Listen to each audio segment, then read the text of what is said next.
Salamat po sa gabi ito na pinawag mo kami magtipon bilang iyong mga alagad, servants of hope. Salamat po sa pagkakataon na pinagkabulo sa amin na magdilay tungkol sa dakilang biyaya ng taon ng pag-asa, the Year of Jubilee. Samahan niyo kami, Panginoon, sa aming mga gagawin at sa bawat saglit ng aming buhay, ikaw ang maging pag-asang umusbong palagian sa amin.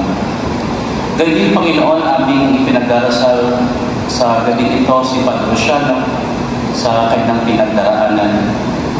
Huwag mo siyang pababayaan, Panginoon, at samahan mo siya sa sandaling ito ng hirap ng karamdaman. Ipakita mo na ikaw ang kanyang pag-asa na nagbibigay buhay at liwanag.